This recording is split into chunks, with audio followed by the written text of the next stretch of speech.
record.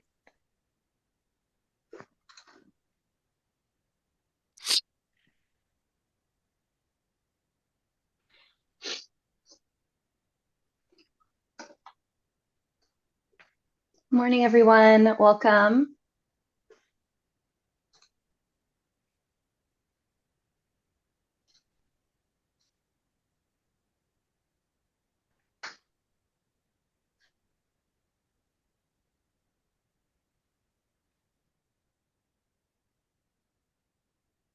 Nice to meet you. This is Indigo. Hi, Indigo. I love that name. You want to say hi, baby? I love you, Vincent. It's okay, so I write down now. Oh my gosh. I don't know.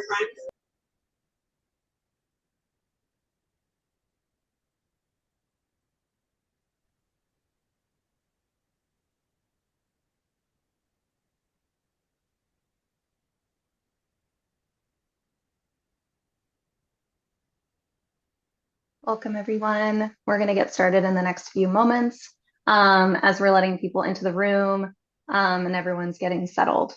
So, welcome.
All right, for our new folks, welcome.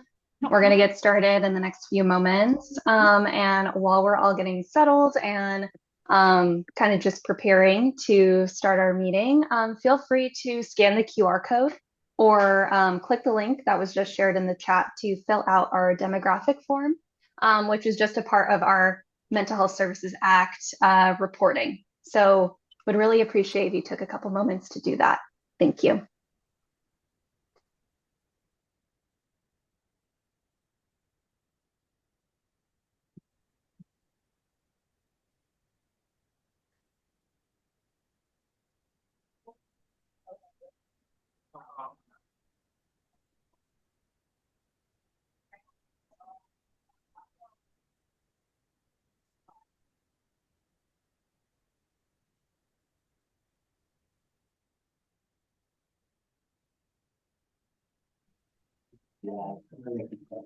Ahora aquí, porque aquí dice que sign your name.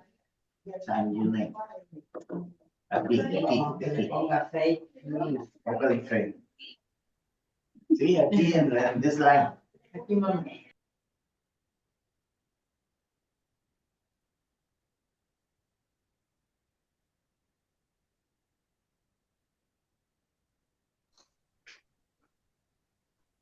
All right. Again, if you have a few moments, please click the link in the chat. If you're in person at one of our peer support centers, you'll have access to a demographic form. If you have a couple moments, it would be great if you could fill that out for our Mental Health Services Act reporting. I would really, really appreciate that so we have a sense of who's in the room, who's joining us today. It's so good to see folks in person at the peer support centers. Welcome. All right. Jamie, Patty, how are we doing on the folks that are joining? Are we slowing down? Should we wait a couple more moments? It's trickling now. Mhm. There still seems to be a few people coming in every couple seconds. So it's 10:03, so I'm gonna leave it up to you. Maybe we'll do one more minute, also to give folks time to fill out the demographic form. So we'll get started in about a minute. Thank you, everyone, for your patience. Where's the demographic form? I don't know if the harbor was able to join yet. We were having some technical difficulties finding the link, so I just resent it. So we appreciate that patience.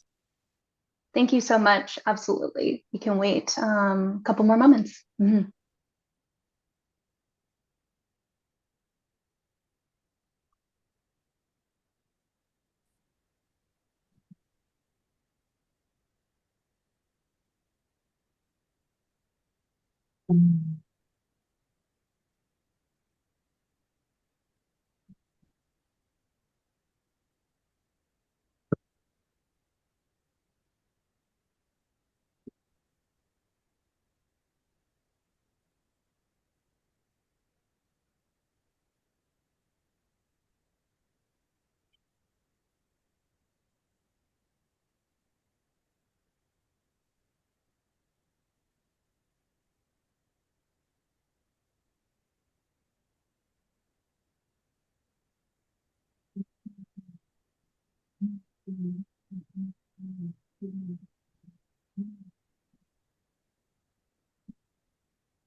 Okay, I think with it being 10:05, I think we might just get started, and it's totally okay for folks to join over time. Because right now we're going to do our introduction, our welcome, kind of ground the group in what we're going to be doing today, and then folks can join as they can. Kimberly and others, please let us know if folks are having more technical difficulties and we can try to troubleshoot. My colleague Jamie Dorsey is also on the call and is able to assist with any technological needs.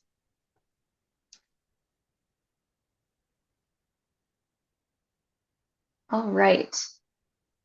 Okay, I think we're recording. I think we're ready to go. So we're going to get started. Okay. Welcome, everyone. My name is Scott Abbott with Lake County Behavioral Health Services, the program manager over the Mental Health Services Act, now known as the Behavioral Health Services Act, after Proposition 1. And first thing I want to say is I super appreciate you being here. This is a community meeting that we have as part of the ongoing planning processes and reporting processes of our community's Mental Health Services Act. This particular meeting is the first of our meetings for this year, which is essentially we are putting together per mandate the last update for the current 3-year plan. And so we've had a 3-year plan that's going from 23 to 26, and we are now planning for 25, 26, the last year. This is being the last year of this plan.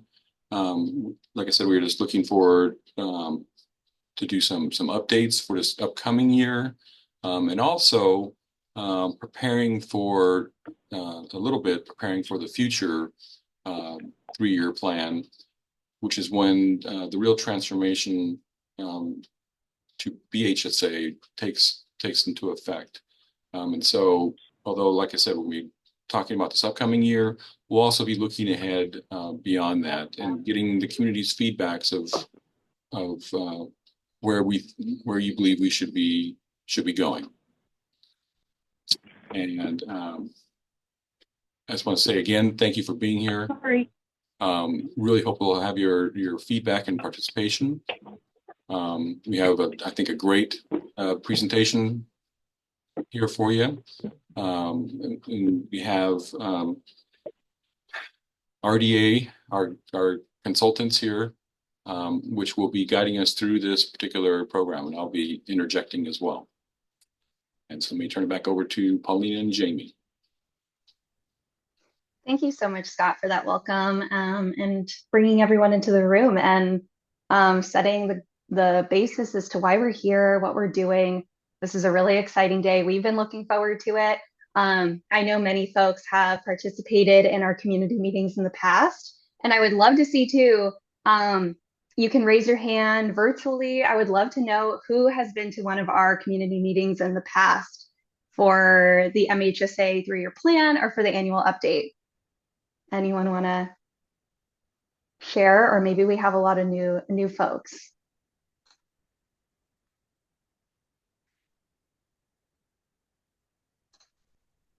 Well, just for your information, again, I forgot to mention that this is a hybrid meeting.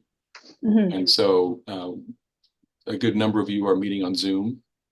And then we also have a good number of folks meeting in all of our peer support centers around the lake. And so they're meeting in person and also on Zoom at each center. So everyone, welcome. Absolutely. Thank you, Scott, for also flagging that. This is a hybrid meeting, and this brings with it some complexities, but also I'm so happy that we can make this as accessible as possible and bring people in and have people be in person.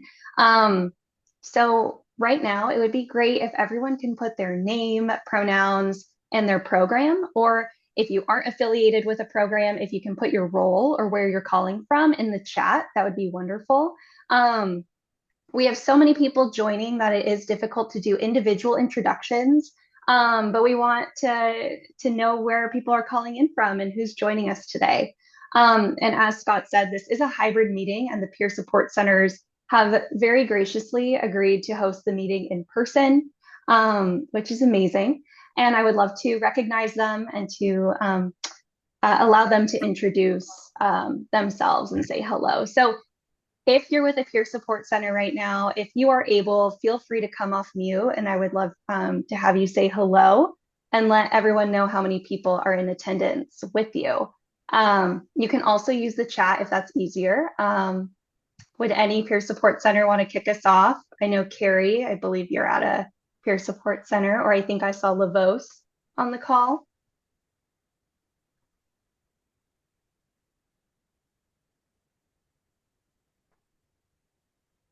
I'm Mabel Chesky, the peer support specialist at the Harbor, and we're joined by our Harbor and Nest staff and 1, 2, 3, 4 community members right now.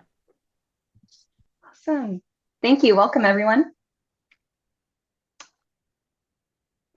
Does another peer support center want to come off mute and say hello?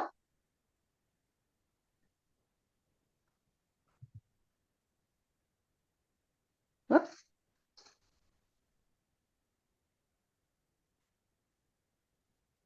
So this is Edgar Ontiveros from La Voz Centro Latino. There's a total of 8 people here with us today.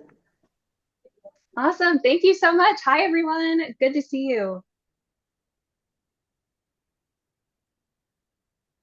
All right. Anyone else? Any other peer support center?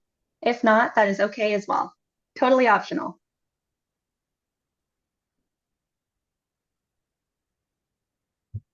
All right. I'm also seeing a lot of folks dropping their names and programs in the chat.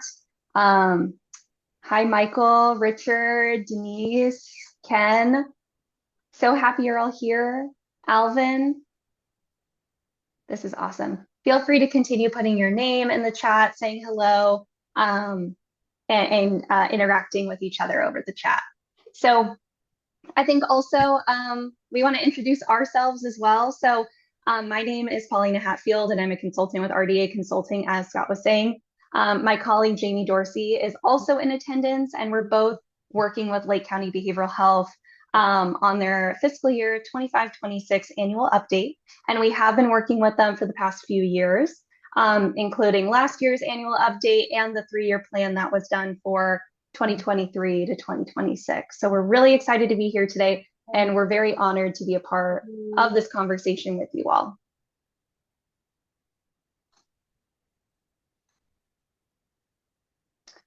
All right.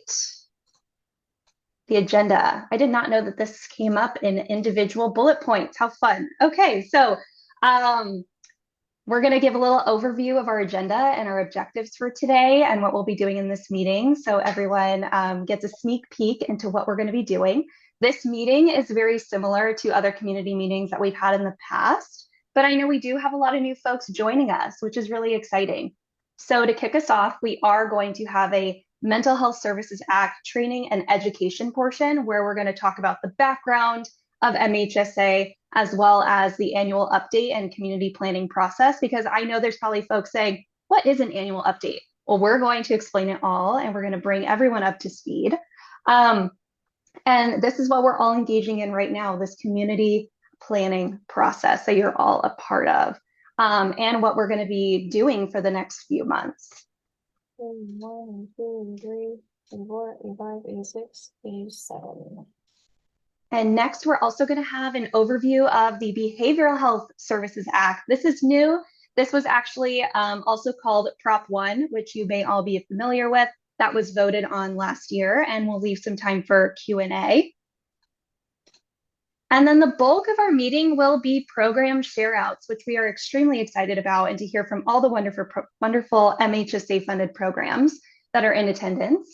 And we're just going to hear what they've been up to this past year, their successes, their challenges, and what they would like everyone in the community to know.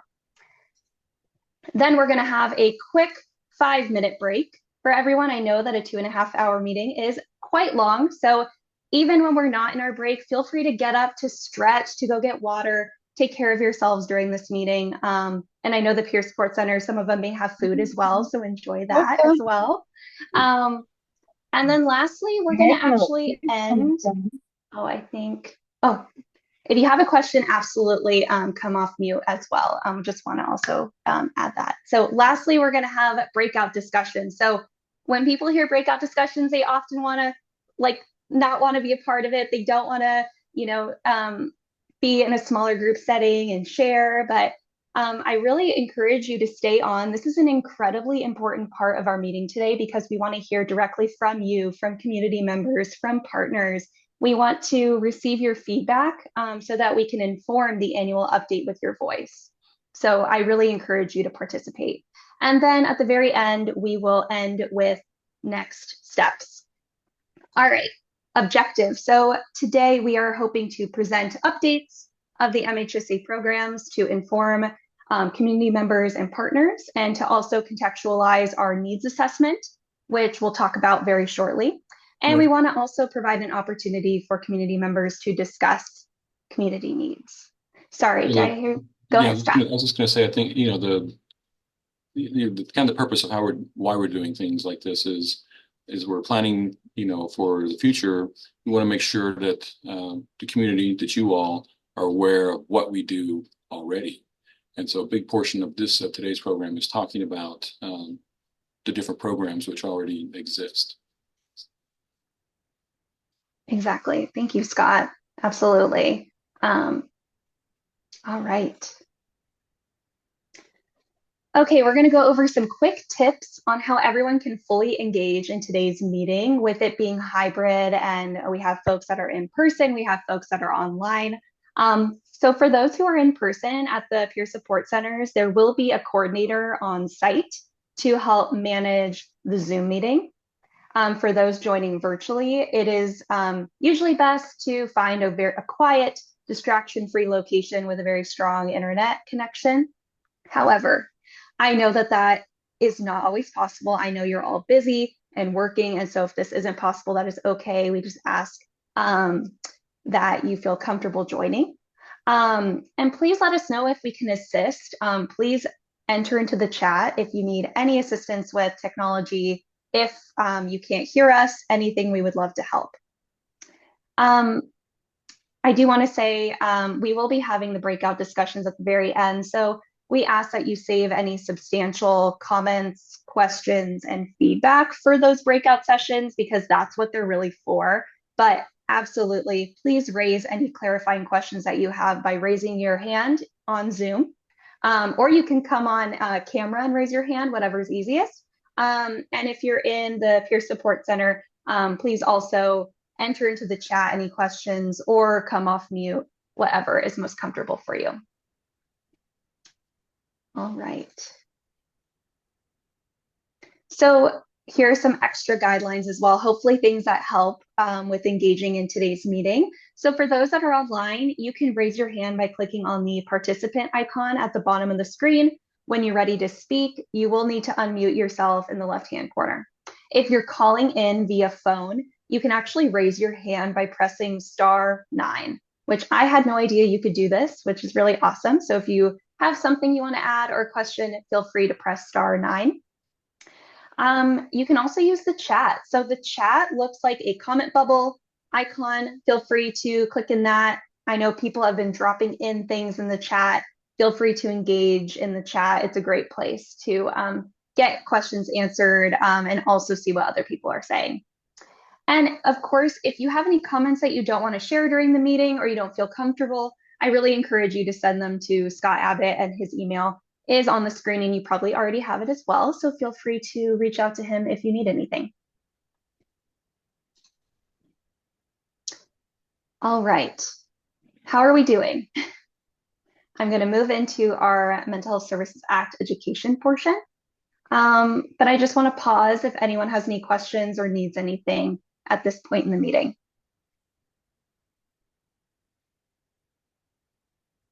I wanted to let you guys know that Davey over at the Big Oak Circle, or the Big Oak Circle, the Big Oak Center, is having issues getting onto the Zoom. He's having problems with the smart board.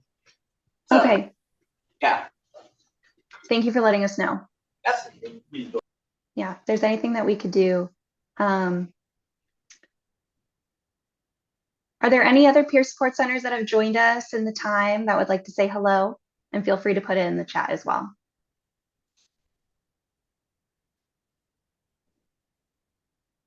All right. Okay, we're going to kick off our MHSA education. All right, so MHSA is the Mental Health Services Act, which was originally Proposition 63, which was passed on November 2nd, 2004. It is a 1% tax on income over $1 million to expand and transform mental health services. It is the predominant funding source for many counties in California. And what's really great is that there are 5 core values or guiding principles of MHSA. So firstly, it's a focus on wellness, recovery, and resiliency. And then next we have cultural competence, which is being aware of and respecting the cultural needs of clients and their families. Next, we have consumer and family-driven services. So MHSA is all about prioritizing the needs of consumers and their families. Also, integrated service experience is of utmost importance to MHSA. So providing integrated services for clients and their families. And then lastly, we have community collaboration. So working together with the community to share information and resources in order to fulfill a shared vision and goals. So this is truly a partnership with the community. And this is why we have these meetings, why we bring folks together so that they can be informed on the programs that are currently funded by MHSA and to help shape what those programs look like going forward. All right, so MHSA funding is earmarked for 5 funding buckets. So, and these are also called components. So most programs are funded under one of these funding program components. So you can see at the top, we have community services and supports, which is CSS. And that includes outreach and direct services for serious mental illness for all ages. And half of CSS funding has to go to full service partnership or FSP programs. Next, we have prevention and early intervention or PEI. You're going to quickly see that this is alphabet soup when it comes to MHSA. So PEI is for preventing the development of mental health problems and screening for and intervening when there are early signs of mental health challenges or serious mental illness. So half of PEI funding goes into children and youth services specifically that are wide-ranging services for early intervention and program flexibility. Next, we have innovation. So this is to test new approaches that may improve outcomes. These could be pilots of things that maybe worked in a different context, but are implemented now in a different context. So trying new things out that may improve outcomes. Next, we have workforce education and training, or WET. And this is to build, retain, and train the public mental health workforce. And lastly, we have capital facilities and technology needs, or CFTN. So these are, this funding bucket is for infrastructure needs. So such as an electronic health record or mental health facilities. So just real quick also with that, the last two wet and cap facilities and tech needs, those funds actually come from CSS. We're allowed to use 20% of that 76% for wet or cap facilities and tech needs. Thank you, Scott, for clarifying that. Mm-hmm. Right. So here we have a slide with a list of all the Lake County MHSA funded programs under each category and where they fit.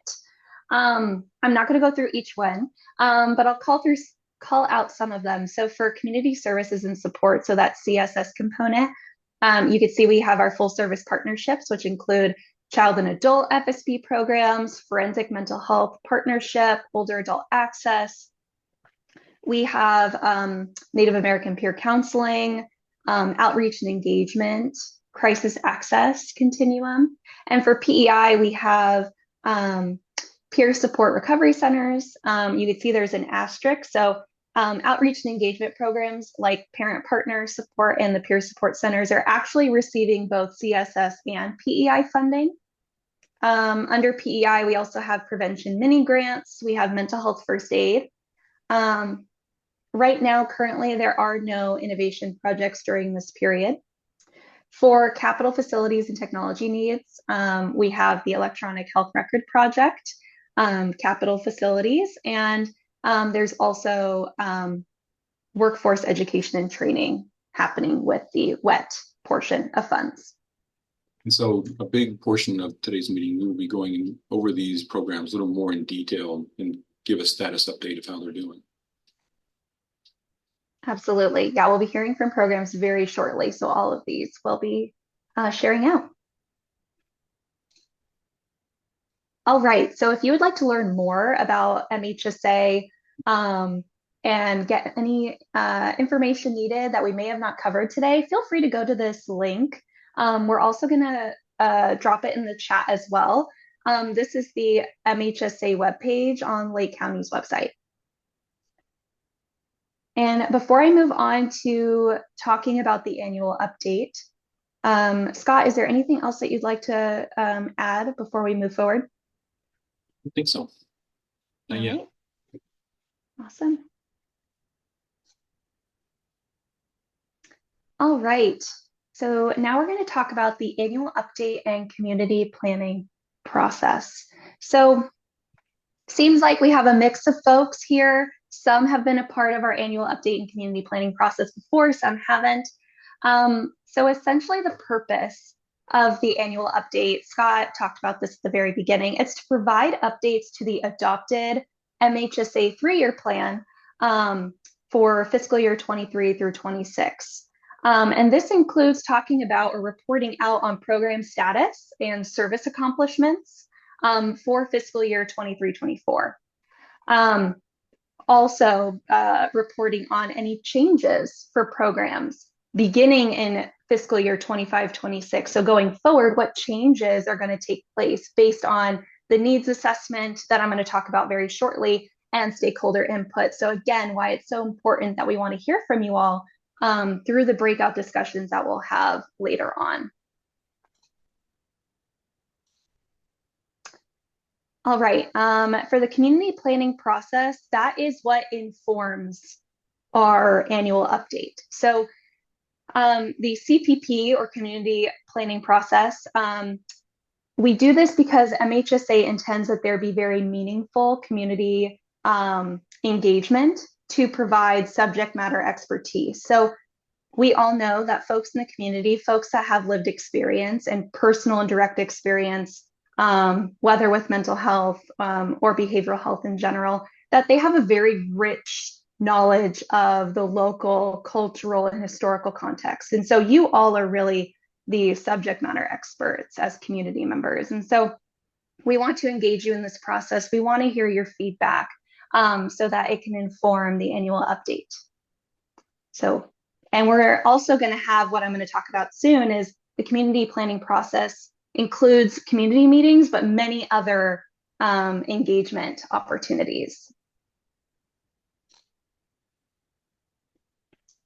Okay, next is PEI, or Prevention and Early Intervention Evaluation Reporting.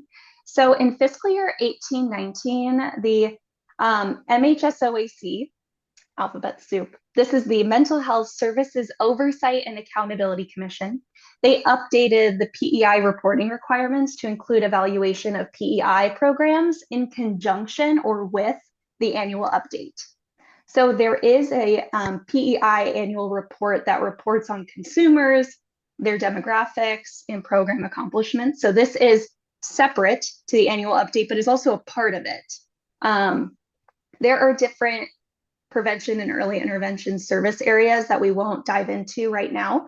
And each of those report slightly different program implementation and outcome information. So when we're complete with the annual update for this year, you will be able to read the PEI evaluation report as well. But this year, what's new is there's also a PEI 3-year plan. And that reports the same metrics that I just talked about, demographics, program accomplishments, but over the course of 3 years. So for this annual update for fiscal year 25 and 26, we will include a PEI 3-year evaluation report.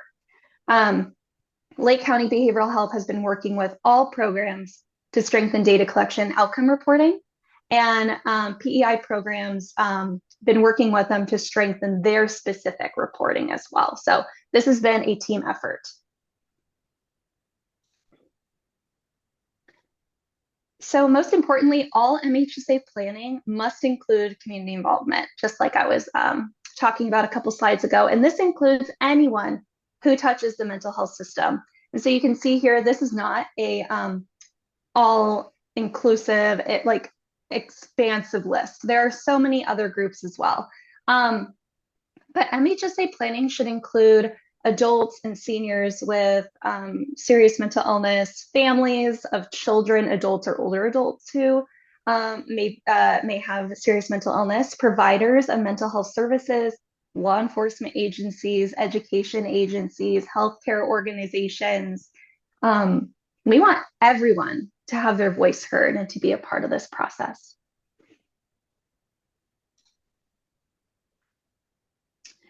So with that, everyone in this room has a role to play in MHSA planning efforts. So for community members, we want to hear from you, and we want to hear your individual perspectives and lived experiences and your reflections on the strategies that will be set forth through MHSA to meet the community's needs. For the Behavioral Health Services Department, for LCBHS, their role is to develop the annual update that is reflective of community needs. The Mental Health Advisory Board will assure community involvement is happening. They will review and advise on the annual update, and they will conduct the public hearing that we'll have in the end of May. The Board of Supervisors will review and approve of the annual update, and RDA Consulting, which is us, our role is to collect and present findings on the system, offer recommendations for the future, facilitate discussions, just like the breakout discussions we'll have today, and compile information into the annual update. So we're all working together. This is a group effort, and everyone has a role to play.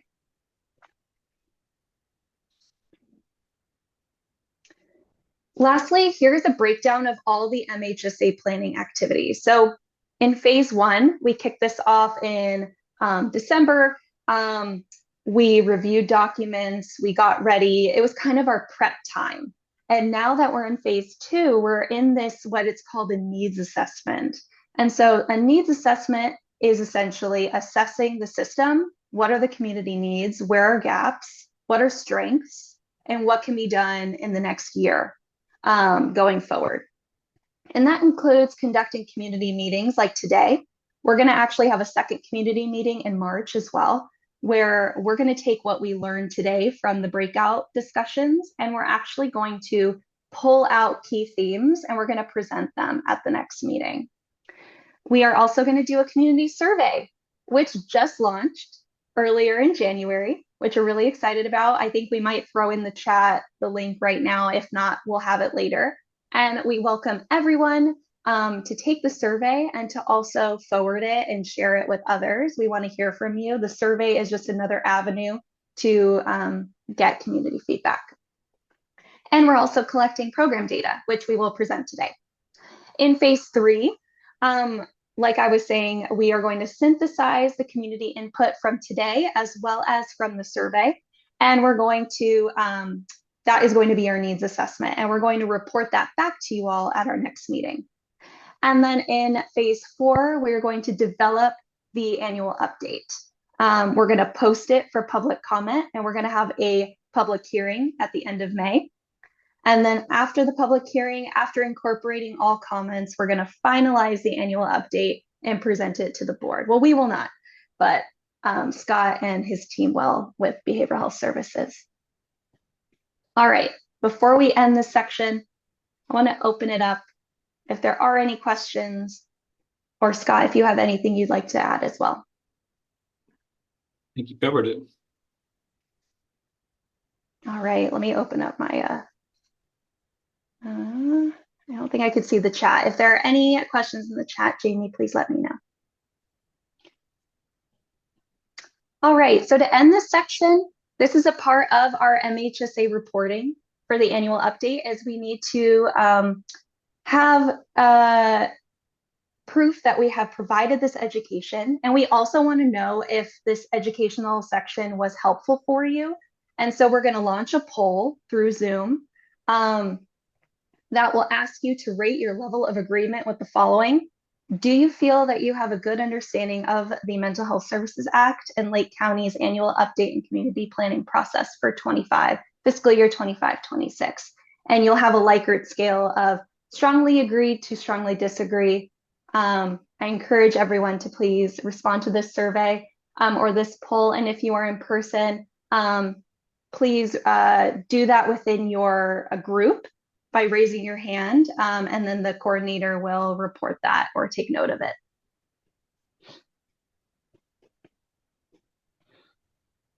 Thank you. All right, the poll is live.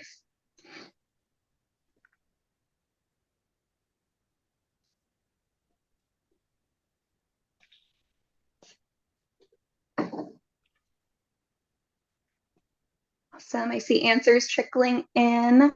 15 responses, 17, great. 22.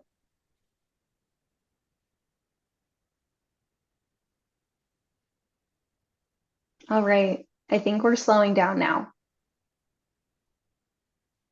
23. Thank you all. I so appreciate you taking the time to answer this poll.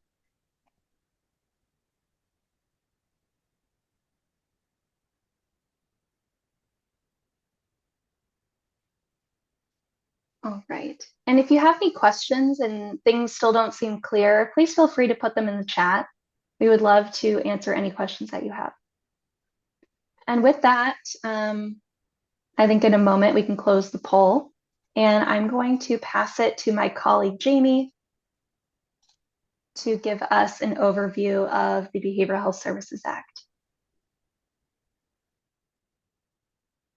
All right, so Paulina just gave a great overview of the Mental Health Services Act. And as Scott mentioned, we're actually in the last year of what's called the Mental Health Services Act.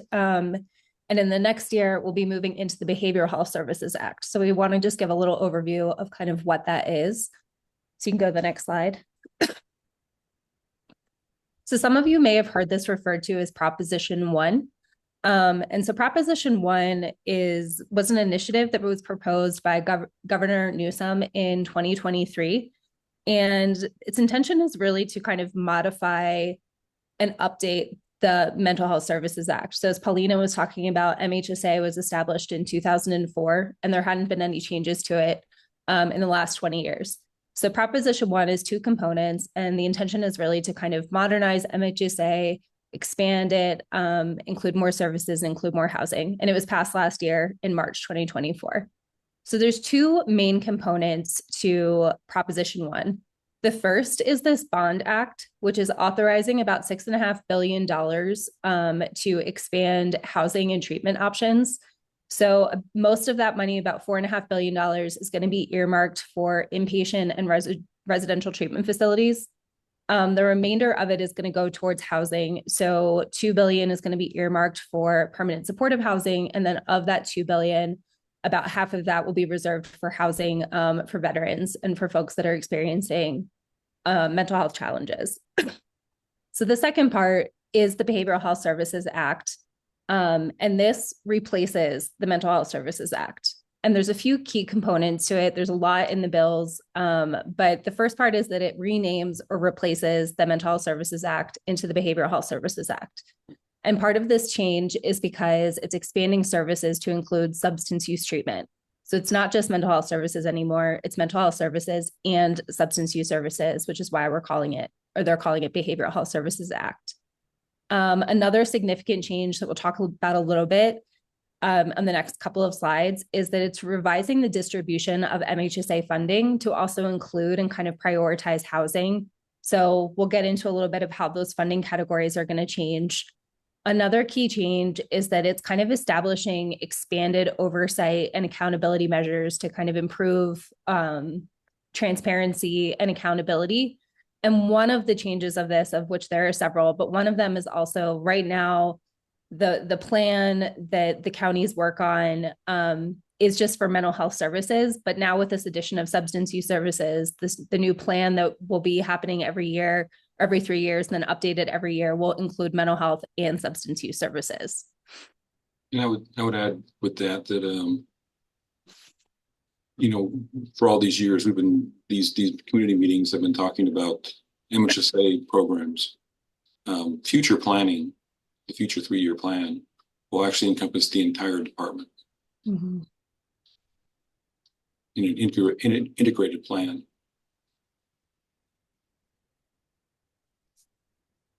Yeah, thank you, Scott, for adding that. So it'll be a bigger effort kind of moving forward. So this is the last year of kind of things business as usual. Okay, so this is one of the big changes is kind of the funding distribution. So I know that there's a lot going on in this slide. We'll kind of walk you through it. But on the top half of this slide is the current allocation. So of the MHSA, there's nothing, it's still a 1% tax on millionaires. So it's still going to be the same kind of amount of money going into the MHSA and BHSA. So with MHSA, the current allocation, 5% goes to the state for kind of administration and oversight, and 95% goes to the counties, and each county gets an allotment. And Paulina kind of already read over this, but just want to reiterate that 76% goes to community services and supports. Half of that goes to full service partnership, and the other half is kind of to other direct services that fall under community services and supports. Then about 20% goes to prevention and early intervention. Half of that needs to go to youth and children under the ages of 25. And the other half of that, so roughly 10%, goes to other prevention and early intervention initiatives. And then there's 5% that's earmarked for innovation. And as Scott mentioned, some of this money, some of the community service and sports money can also be distributed to WET and to capital facilities funding. So with the BHSA allocation, the first change is that instead of 95% going to the counties, 90% is going to be going to the counties, and a little bit more is going to be going to the state. So 3% is still going to be for kind of administration and oversight.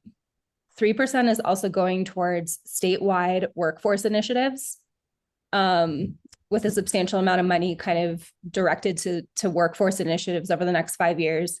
And then 4% will also go to population-based prevention programming, kind of that's state-led. Of the 90% that's going to the counties, that's also going to be distributed a little bit differently. So about a third, 35%, is still going to go to full service partnerships. So this is actually pretty similar to the current allocation. And about 20% needs to go to early intervention now. So not just prevention and early intervention, but more specifically early intervention. Half of that will go towards youth and children and youth under the ages of 25, and about 10% will go to other kind of early intervention efforts. So again, that's not super different, except for that it's not encompassing prevention anymore in that. The remainder of this kind of behavioral health services and supports, which is also a third, is going to other behavioral health services and supports. So this would be things that CSS is also covering, kind of other direct services and supports.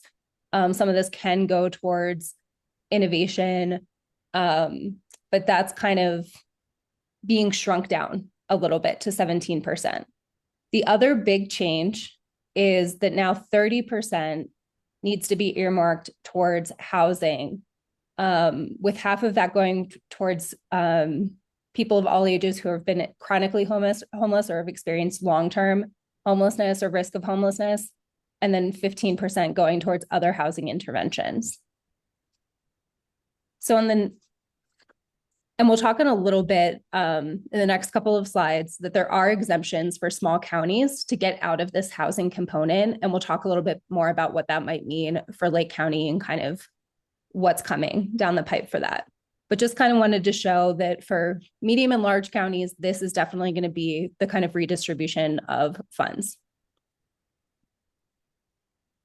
And then, so on the next slide, here's some key dates. I know that this is really tiny, so we pulled some key dates over onto the side, but kind of throughout 2025 and also throughout 2024, the state has kind of been soliciting feedback and guidance from counties and from different stakeholders. There were 2 different modules that were released for public comment about guidance of how to implement BHSA and like kind of what new reporting requirements are going to look like, what's going to be included. So we're expecting finalized BHSA policy guidance and reporting guidance to kind of come out throughout 2025, with some of it expected in early 2025. It hasn't been released yet, but hopefully soon. But it is expected that it will kind of be released throughout the year. And then, as mentioned, this is the last year of MHSA. So July 1st, 2025, that kind of starts the next fiscal year where we'll start the planning process for the first BHSA 3-year integrated plan. And like Scott mentioned, instead of just being kind of like BHSA funded programs, it's going to be a plan for the entire department. By June 2026, that's when the first 3-year integrated plan would be due, with the county board of supervisors kind of approving that plan and it being submitted to the state. And then BHSA, like the actual transition to new funding categories, to new programming, will actually start July 1st, 2026. So we still have about a year and change, about a year and a half until this is actually kind of finalized and going into action. So again, for this year, it's still kind of business as usual for MHSA, but once after this plan is done, then we'll start planning for the first 3-year plan of BHSA, and then a year and a half from now, BHSA will actually be implemented. And then on the next slide, so I mentioned that there are small county exemptions for BHSA. So small counties, MHSA defines this as a population of less than 200,000 people. They're looking at whether these small counties kind of meet specific criteria, looking at things like the percentage of the unhoused population, looking at existing community resources. The kind of specific criteria is still being established.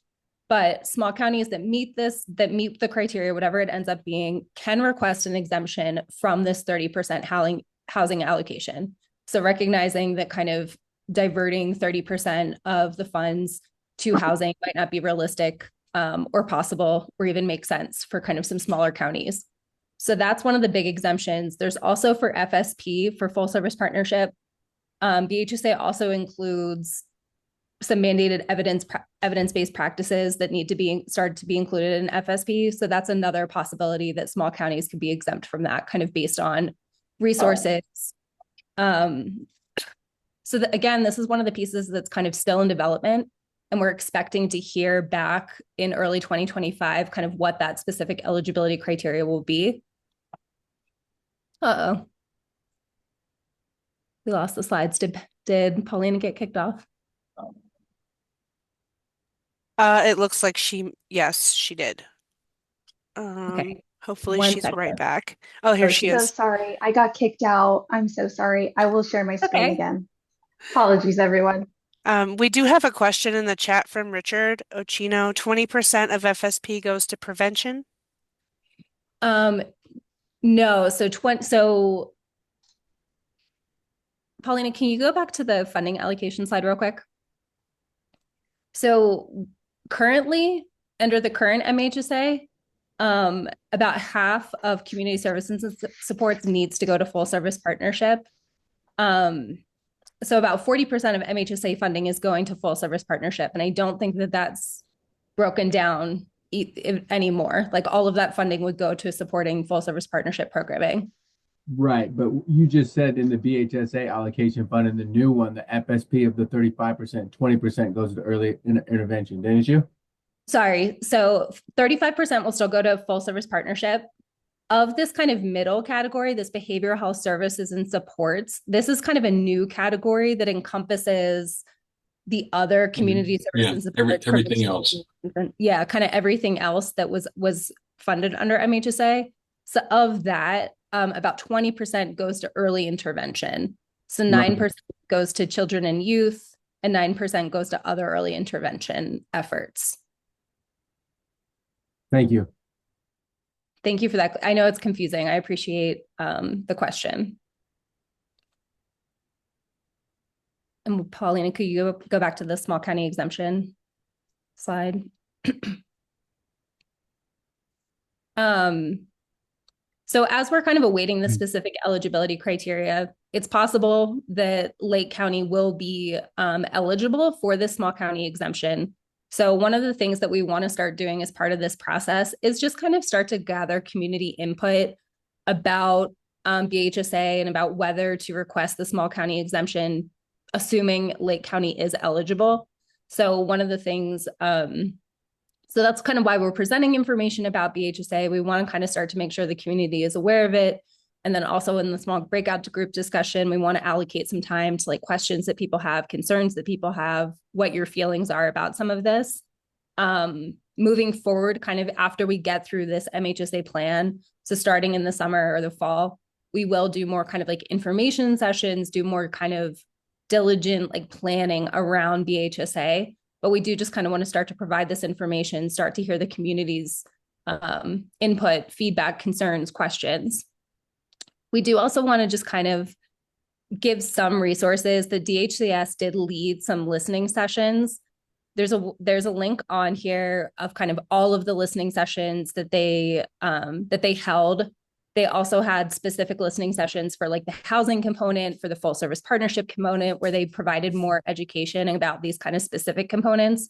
So the PowerPoints are there on those slides. You can also actually listen to the listening session if you want. They have the recordings.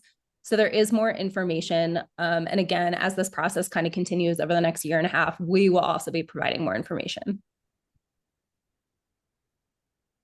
And then for the last slide, again, this is just some more resources. We have some information about Proposition 1 in general, some fact sheets. If you want to read the actual legislation, it's available. Lake County has their own webpage that provides some information about Proposition 1 and MHSA modernization. And then again, a link to these kind of listening sessions that were put on by DHCS.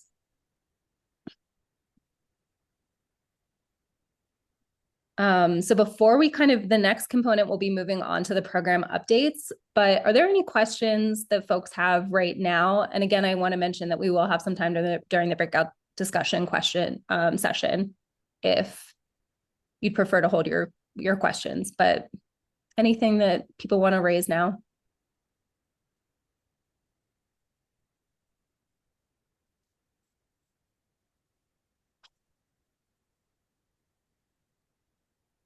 Okay. And let's move on to the bulk of the meeting with the program updates.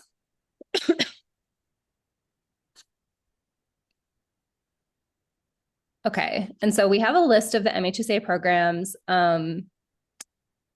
We asked each of the programs to to prepare for this, to think about one success the program had in the last year, one challenge that the program encountered, and then also what's new or what the programs are working on right now. So we'll run through each of the programs and give each program a few minutes to just talk about those questions of the successes, challenges, and what's new and what they're working on. You can go to the next slide.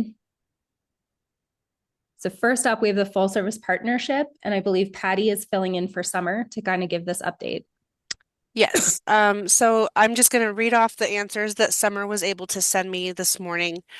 So let me move my screen over. So over the past year, there have been several clients that have graduated from FSP. This means that they have been stable in their services and can effectively, independently provide for their basic needs. And one of the biggest challenges or barriers to service delivery that the program has experienced in the past year is mainly lack of staff to assist with the influx of clients needing the specific service. And what is new? What is the program working on right now? Many things are coming down the line for FSP programs, possible expansion of service and how the services are provided in the community. And those answers, she has encompassed older adult access, as that is also kind of an FSP program. So the answers for that will be the same. Great. Thank you, Patty. Yes. And then next up, we have the Forensic Mental Health Partnership, and I believe Michael Moss will be providing that update.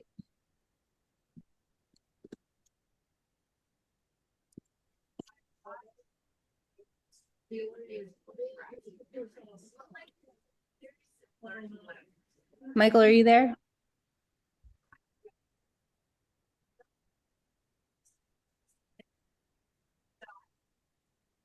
He was. I'll go see if I can find him real quick. Okay. He's here in the Zoom, but yeah. Okay. I think we can say just a little bit. At least I can say a little bit.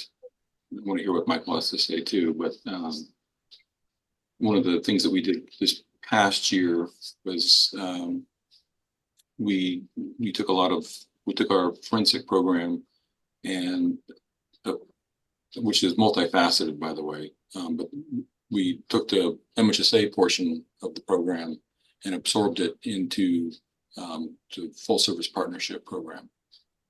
So the people that are in that program are also in the full service partnership program.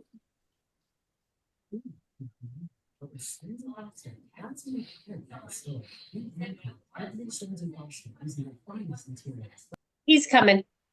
Okay. Deepest apologies. No worries. Go ahead. You have the floor. Okay. For those that don't know me, I'm Michael Moss. I supervise the Justice Involved team, including the new CARE Act and mental health diversion courts. And I'm going to get my camera up because I just realized that you can't see me. And CARE Act is a new program we just implemented December 1st of 2024. The program has been around since December of 2023. It's a new program that was implemented as part of Governor Newsom's kind of plan to try and cut down on the unhoused individuals that are suffering from in the schizophrenic affective disorders. It is a plan that we just implemented, like I said, on December 1st of 2024. So it is a brand new. We are still working out the little nuances of working with Lake County Superior Court. We're working very well with them. We have a live team. My team is live in court now. That was established about 2 months ago. So we're working very, very closely with the judges in the courtrooms. It has been a benefit for them and our clients. Just being there, having more of a wraparound service, really giving them the individual plans and knocking down barriers that they ever so need. So we're working very closely with them. I think they're feeling a little bit more accomplished when they leave the courtroom because we are providing those services in person versus them trying to get a hold of Lake County Behavioral Health Services after they leave the courtroom. So we are implementing that system and really trying to concentrate on the missing of those first appointments, because those first appointments and the assessment is very, very important and crucial to their care. And we are knocking down that percentage, actually increasing in a positive direction, the percentages of first appointments that are actually made by the clients. Kind of like I said, it's new. It is challenging. One of our largest challenges is actually keeping the clients engaged.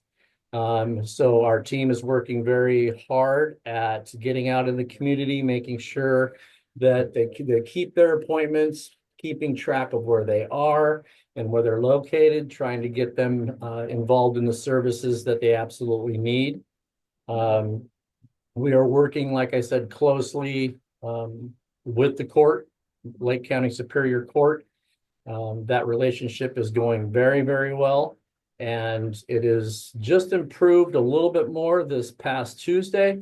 We are trying to implement the judge has given us, with good grace, a half an hour before mental health diversion court actually starts.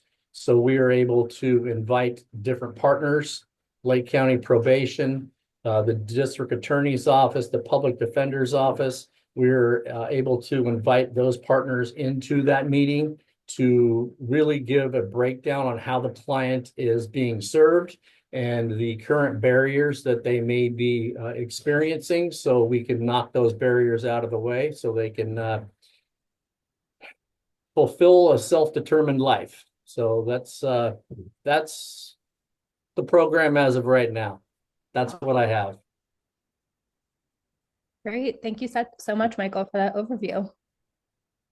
Okay, and then going back to Patty for a minute for the older adult access. So Summer integrated her answers together because older adult access includes it's part of FSP for our older adults. I can add a little bit from our data collection that I am also in charge of. The FSP program for adults and older adults has been very successful in reducing the days in hospitalization situations, mental health crises, and improving for older adults specifically, improving the ADLs, the skills for daily living. So that's all I have really to add. And I don't really want to repeat her answers. So that's all for that. Thank you, Patty. You're welcome. And then moving on to trauma-focused co-occurring disorder. Scott, do you have a couple of sentences about this program? This program really hasn't been active. And so that's why we don't have any data. It's pretty much been absorbed within the FSP program as well, just by, not on purpose, but just how the programs are set up. The FSP also will pay for example, residential services. So it's much more integrated with our FSP program currently. Great. Thank you, Scott. And I then I could add a little bit to that, because it kind of goes for the forensic program as well. The goals of the FSP program kind of have all the goals of the other programs under the same umbrella. And the data that we collect and the reporting that we do covers justice involved and trauma focused SUDs, stuff like that. So it kind of just made sense to do it that way. Great. Thank you, Patty. And in the annual update this year, we also will have kind of more outcomes associated with each of those programs. All right. And going to the crisis access continuum, Patty again, filling in for Gerardo. Okay. So one success and accomplishment that the program has had in the last year, crisis has been pretty busy. One success is a new placement system that has been used for a while. It streamlines the process and makes finding a bed easier for the client. The placement process has cut down emergency department wait times. And over the last year, we've seen an increase in the amount of people being seen in crisis. So cutting down those wait times is really good news. One of the biggest challenges or barriers to service delivery, Gerardo said lack of staff and resources to assist in the crisis process. Um, that's always the biggest hurdle. Um, and I also have a little bit of information about the mobile crisis, which is a new program. It's for Medi-Cal beneficiaries that are in a behavioral health crisis situation. This program requires a team to respond to anyone in the community and attempt to de-escalate, provide resources, and help schedule appointments. What makes this different from traditional crisis is they do not write 5150 holds, as the purpose of the team is to keep the client out of the emergency department. They are also required to follow the individual until fully engaged in services. So it's really more intensive crisis outreach than the traditional crisis team does. And and the biggest challenge for that is also lack of staff. Great, thank you. Scott, did you have anything to add? You looked like you were already about to maybe say something. Just to add that the MHSA program has always been about, it started off, we didn't really kind of cover, but it really started off as a grassroots effort 20 some years ago. And, by particularly those with lived experience and their families, and really emerged as a grassroots efforts. And one of the things that, unsurprisingly, emerged from that was the volunteer nature of behavioral health services. That these services aren't that they really wanted to have services not forced on people if it can help it, but just expand services that people that would be helpful. And so as a result, MHSA has never paid for any involuntary treatment or conservatorship holds or anything like that. And so as far as crisis, MHSA has always tried to supplement the crisis team to be able to enable them to do more than just 5150 holds, but to be able to do some preventive work, to do some follow-up. Follow-up is also really big, so that the people do not return to crisis, and also use so that people don't have to go to a hospital. And hence, we talked about the living room, as you can see in the last paragraph there, that is a way of preventing, hopefully, from people going into an involuntary hold. And so MHSA continues in BHSA as well as to try and really address the voluntary nature of crisis. Great, thank you, Scott. Moving on to the next program, we have outreach and engagement. And I think Kendra, you're up to talk about some of the outreach and engagement initiatives. Hey. Hi, everybody. So again, I'm Kendra Boyce with MHSA Outreach and Prevention Services. Well, as you can just look at this particular slide, you can see that our accomplishment is just being able to get out there into the community to help provide resources to our community about what we do as prevention, but also what services that are provided at Lake County Behavioral Health Services. Some of the biggest challenges, I guess, that we have when it comes to this particular outreach and engagement is not being able to attend everything. We'd like to be able to be at more because there's often more than we have staff to be at. And as always, right now we're working on our Mental Health Matters Day event, which will be May 10th on the Clear Lake side. So that's, at this moment, that is what we are working on currently. Thank you. Thank you, Kendra. And then the next few, we have Carrie to talk about street outreach.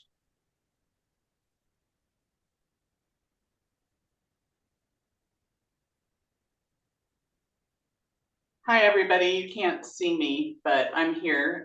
Carrie Manning, and I supervise our street outreach program. I think that the biggest success that we've had is being asked to go out to different locations, being able to respond to some of the needs of our unserved or underserved communities and our unhoused neighbors. The biggest challenge is not having an actual outreach, a street outreach team, because right now we pull staff from, the peer support centers, and I feel like we could be more effective in having a street outreach program that is able to go out 4 days a week and go to different sites. Because right now, I think we're at like 20, I think a little bit over 2,000 contacts, and that's just going out 1 or 2 days a week. And I feel like we could provide even better services in the community if we had a more robust team and a team dedicated just to the van. So that's one thing that I'm advocating for this year. And so that's like the new, we would like to be able to go out to, 4 days a week. Thank you, Carrie. And you are up, I believe, for 3 of the next peer support center, Circle of Native Minds and Live Ups. So I just, because I know we're short on time, and I could talk about each of our peer support centers nonstop for an hour. But each one of our centers, you can see we've served a total of 2,700 people just at the Big Oak Peer Support Center. And I think that one of the biggest successes for all of our centers is our ability to link our unserved and underserved community members to services that they may not be aware of, and assist them in getting to those services, by either having that collaborating agency come into the peer support center or us providing transportation, either, us transporting or providing, bus pass. We've started giving monthly bus passes to a few of our consumers that are trying to get to medical appointments or trying to get housing, that are in behavioral health services, as well as, getting health services. So I think that that's the biggest success that we've had this year. And just like with all programs, we just don't have enough staff. We had to stop weekend services at the Big Oak Peer Support Center. because of lack of staff. And that is greatly missed by that community.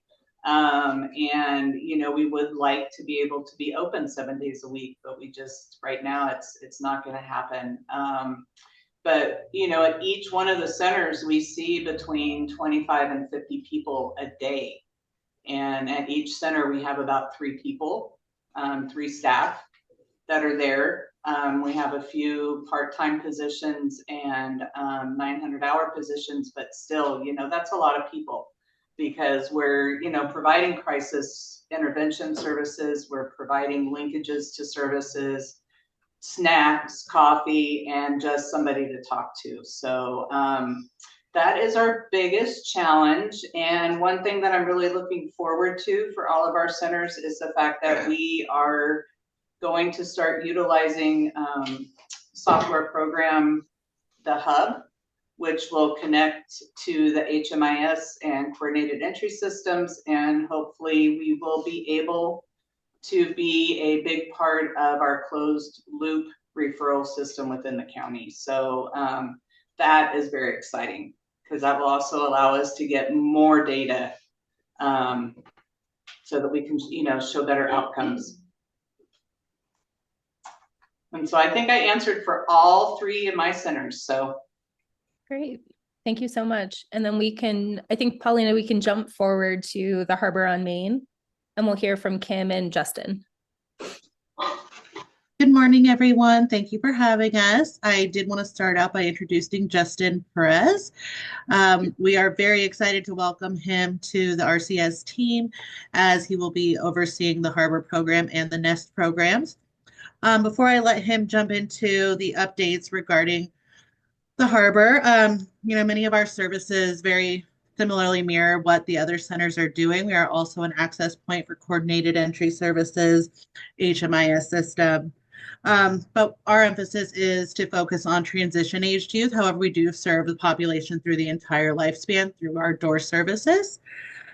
So again, many of these services really do mirror what the other centers are doing. However, I know that Justin can expand on what the team has identified as being some of our successes, our challenges, and what we're looking forward to. So Justin, take it away. Thank you, Kim, for the introduction. Yes. So for one success or accomplishment, staff share. Was that? Should I move on more?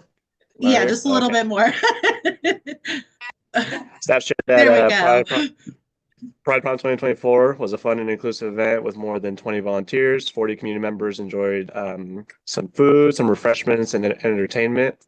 For one of our biggest challenges, staff shared with some county environmental services restrictions. It has affected our ability to put on some well-liked groups, such as Thursday night dinners and some budget cooking. And for what is new, what is the program working on? We have our new sound studio still in the works, and we are currently in the planning phase for our Pride Prom 2025.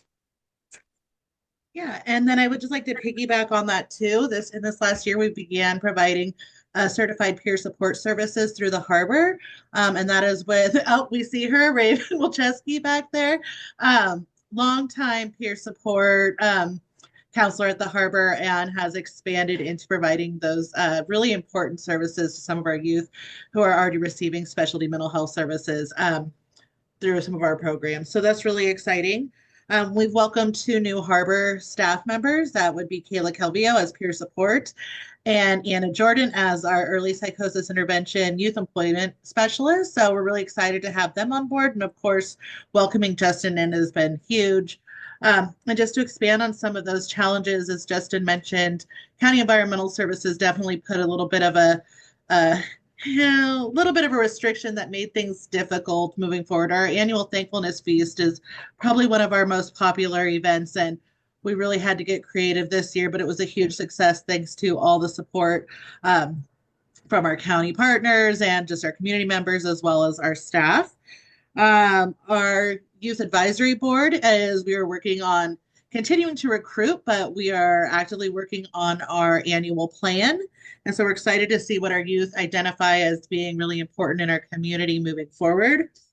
And then coming up soon will be, again, I think they mentioned planning for our annual Pride Prom, but then also we're working on an LGBT safe employer job fair. So we're also looking forward to that. And I think that is it for the harbor. Thank you. Great. Thank you so much. Welcome, Justin. And we'll come back to you two in a few minutes to talk about the nest. Can we skip over just real quick, just put order, a bit out of order, to have Gina talk about the EIS program. She has to leave at 11:30. Sure. Yeah.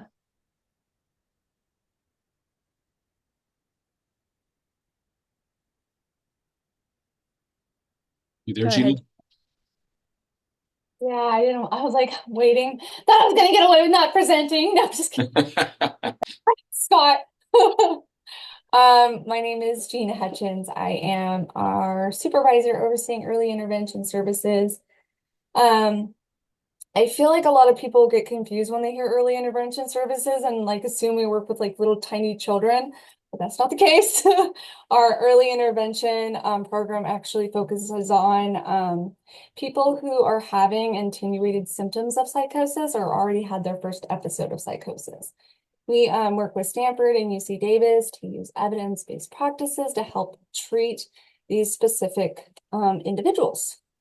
Some of the strengths that for successes. We've had over 5 people graduate high school. We had one graduate this October, and we have another one graduating in February of this year. So we've had a lot of success with people completing their education, which is a huge step for some of these folks, being that they are having a lot of symptoms that are really uncomfortable. And we're really glad and we really are honored to say that we've helped give them the tools and they have graduated high school, such a big step for them.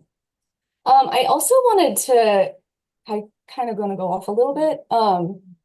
We have implemented the coordinated specialty care model, which is a very, very amazing model we've been practicing, and it brings in lots of different agencies to better help our clients, one of them being RCS with our employment specialist. Anna attends our regular meetings along with our psychiatrists.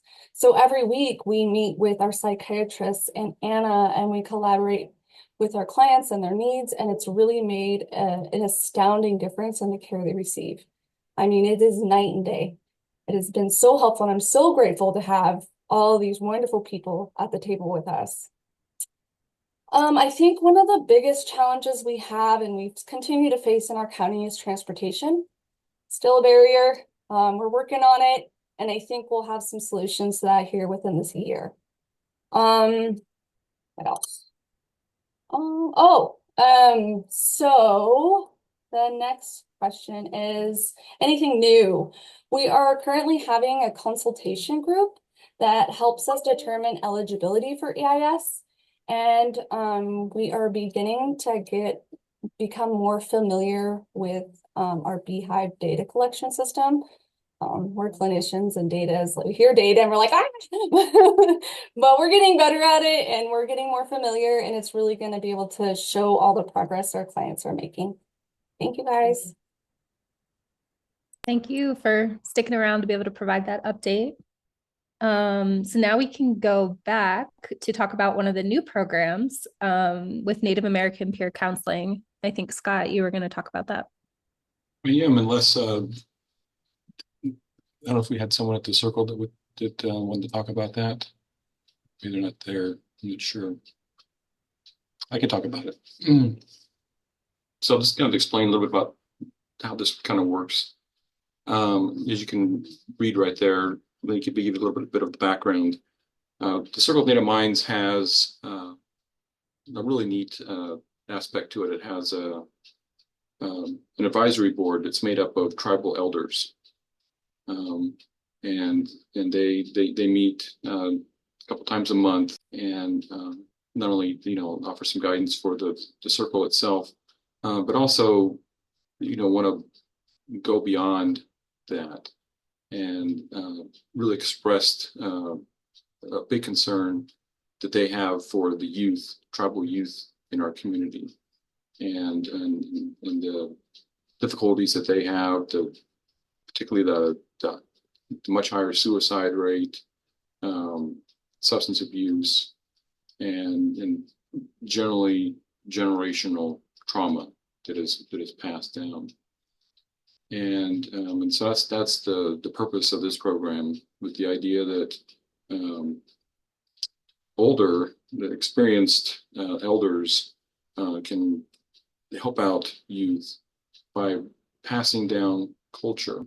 The idea that the culture itself, the Pomo culture in particular, can be healing, and so that's really the purpose of this program.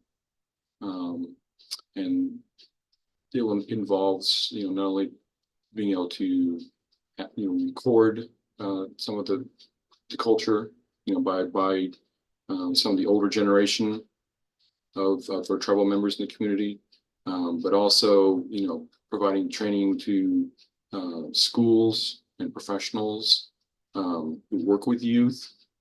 And so it's still in its planning process right now, but we're hoping that we'll be able to move forward as we firm it up more.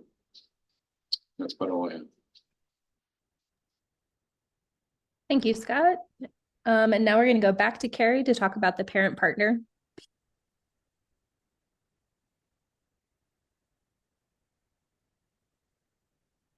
Good morning again. So I am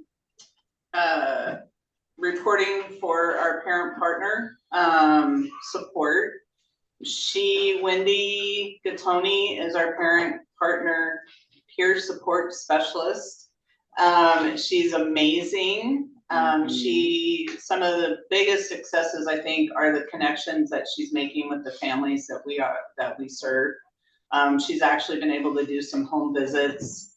She works with the home visiting program as well, just on collaborating for services. And then she just recently attended the Triple P Facilitators Training Program. And so she will be certified, I think, the beginning of next month on February 6th, I believe. And she's going to be certified in the Fear Less program, which is geared towards families of children that are experiencing like PTSD, anxiety, stress, and she's going to be able to work with those families, and either on a one-on-one basis, a group basis, or she'll be able to do like one-day workshops. So those are some things that are going to be coming up for our parent partner this coming year. So very excited about that. Awesome. And I think one of the challenges that we've had is being able to gather the data for her program, and the use with us starting to utilize the Hub software, I think will enable us to better gather that data. Thank you. Thank you, Carrie. All right, now we're going to go back to Kim and Justin to talk about the nest. All right, Justin, go ahead and take it away if you'd like, and I can add in a few snippets if I feel like there's anything missing. Thank you, Kim. So we can have some successes. Nest staff reported that the availability of PEI mini grants was a huge success. Nest staff were able to take clients and children to outings on local venues, such as the Vista Arcade, Lake County Fair, and the Canocta Resort. They also provided some various outings outside the county to Mendo Leap for adaptive equipment for open play, and the CV Star Community Center. For one of the challenges, Nest staff reported housing resources such as availability of rooms for our targeted population. Oftentimes referrals can be placed on a waiting list for a couple of months. And then what is new was the program working on right now. Nest staff are trying to utilize the Exponential Parenting Initiative mini grant for $500 and planning how to use that throughout the year. Thank you. And I also just like to highlight that we've also welcomed in a few babies in this last year as well. And we really enjoy that. We've got a couple visiting over at the center today. So we're always loving that and supporting our new parents. Oh, look at that. See, little cutie. In addition to that, we've had several families exit the NEST program into their own permanent independent housing. Youth are connected to especially mental health services if they're eligible. And we have youth that are currently enrolled in college and working towards different goals there, including one accepted into our CNA program and others that are gainfully employed and working towards other personal or professional goals. So it's always like to highlight the hard work that comes from our NEST participants and the excitement of welcoming new babies in. That's it. Thanks. Thank you so much. And now we will move to Sabrina to talk about Motherwise.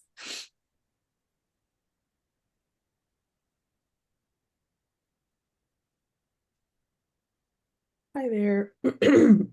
Sorry, I got hit with what everyone else got hit with, so I'm doing you a favor by not having my video on for most of it.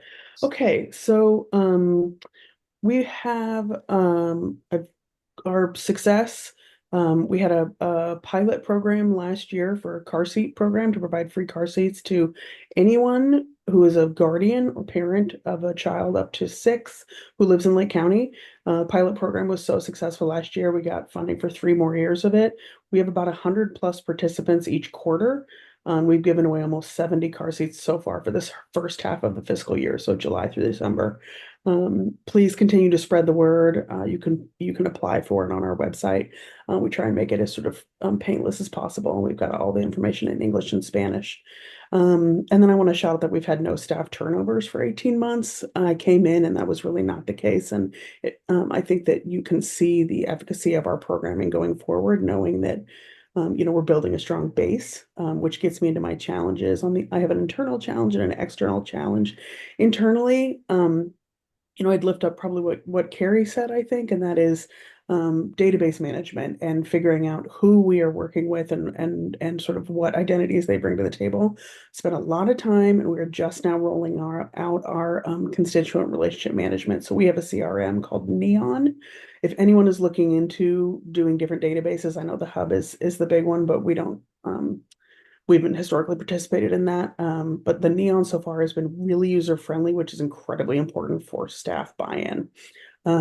So really excited about that because that's just going to give us a super rich picture of all the moms that we work with.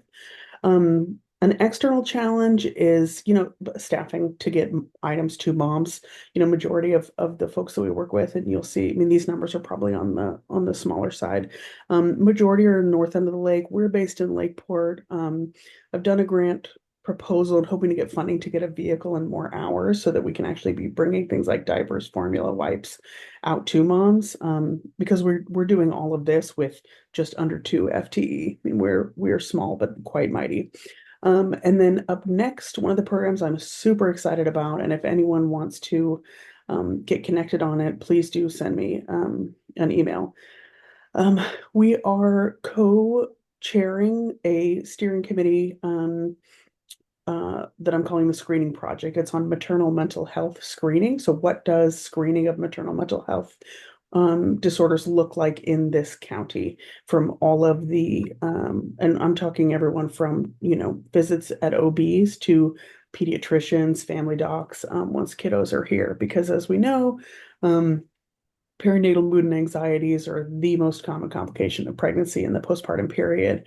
And so what we're doing is gathering decision makers from tribal, Sutter, Adventist, MCHC, public health, and doing a landscape assessment. What does it look like out there in terms of how are moms being screened currently? And then coming up with a county specific guideline, which is relatively unprecedented. There's a national project that's doing the same thing, but I don't know of many others. And the nice part about us being a small county is this is actually really doable. So we should have some really good information out there about why it's important to screen, what screening looks like now, and what are the best ways to go forward when we continue to screen, because we don't know what we're dealing with if we don't know. And the numbers out there say about 1 in 5 women or female identified folks have perinatal mood and anxiety disorders. And I would bet everything I have that that number is much, much bigger nationally and much, much bigger in the county. Thanks. Thank you so much, Sabrina. And next we have the Friendly Visitor Program with Rebecca. Rebecca, are you here? Rebecca Reese. I don't see Rebecca here. And she mentioned on Monday that she might not make it, so she preemptively sent me answers to her questions for her program. Okay. Ruth Ann, I don't know if you're here because that she was the alternate. She was supposed to report for the Canucktai's senior peer counseling. I don't see her here, but I have the answers for Friendly Visitor and I will provide them now. Okay.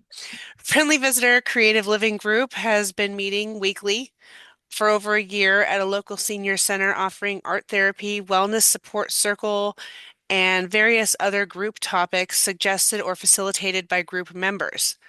One group member describes the group as, quote, more meaningful than any other gathering, and another says, quote, we go deep and we laugh. One challenge they've experienced in the last year is not enough money to pay volunteers for gas for all the home visits to the isolated, homebound older adult clients and to the outreach group mentioned previously. So they're not really able to compensate their volunteers very uh, sufficiently. And coming up new is the Friendly Visitor Program plans outreach groups to other senior centers. So they're trying to expand their services.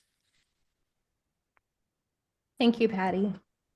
And then moving on to senior peer counseling, I don't see Ruth Ann either.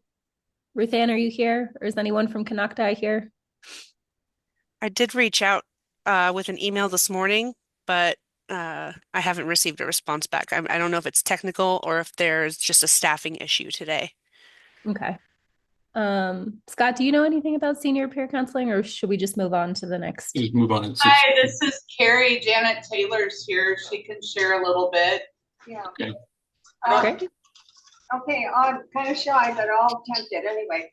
I've been doing it for probably 22 years. By the way, you don't pay me. I don't want your gas because I love the work, or I wouldn't do it as long as I have.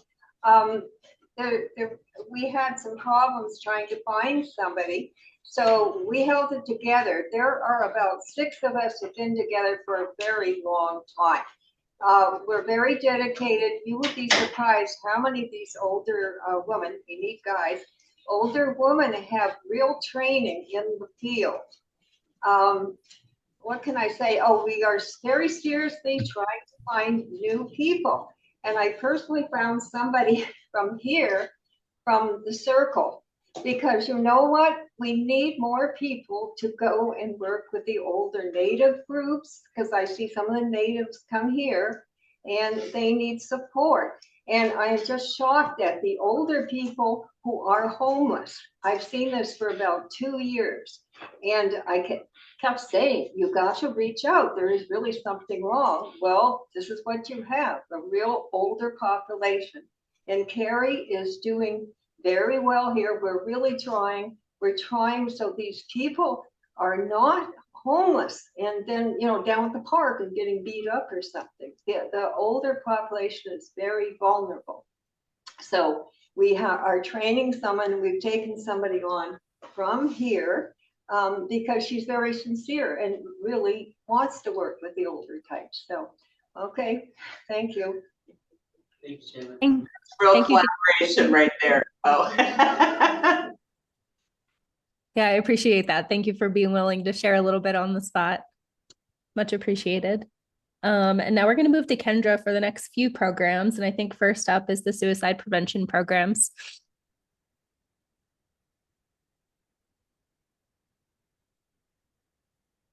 Sorry, getting everything to just work this morning.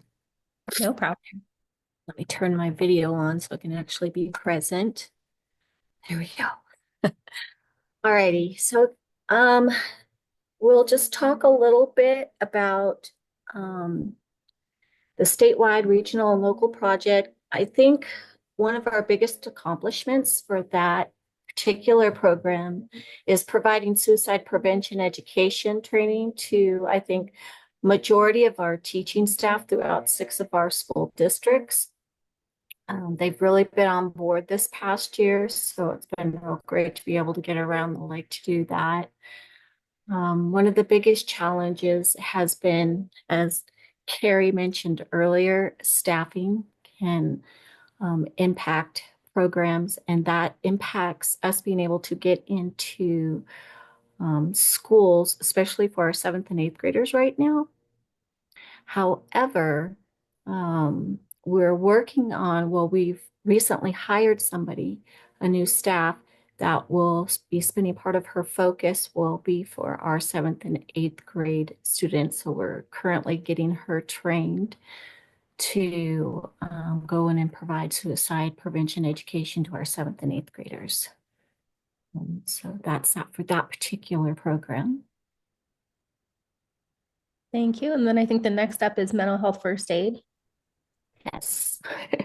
And so mental health first aid, one of our biggest successes this past year, we've really been working on making sure that all of our staff across the board have been trained in mental health first aid. And so we are at about 90% of our staff. It's been a challenge to make sure all of us are trained, but I'm very proud of that, actually. One of the biggest barriers, I think, for mental health first aid in the community is really getting that buy-in and that commitment. It is an all-day training, so sometimes it's really hard. People are very interested in it. They really want to do this training, but sometimes that time to sit down and do a full day can be overwhelming for them. So getting them to fully commit out in the community is a little bit harder. What are we working on with mental health first aid right now? We have we have staff currently who will be working on becoming first aid instructors so that we will have 2 more to go out there into the community and help facilitate this program. Great. And then the last one for you, Kendra, we have the prevention mini grants. All right. So there are a lot of diverse program projects right now that have been made available throughout the community with the help of the mini grant program.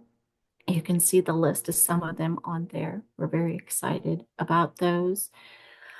Barriers, sometimes just the process in general can be a barrier, making sure that everyone knows about how to apply for these programs and then getting it dispersed out there into the community. And I know right now we're just working on trying to critique and make that process smoother. Thank you.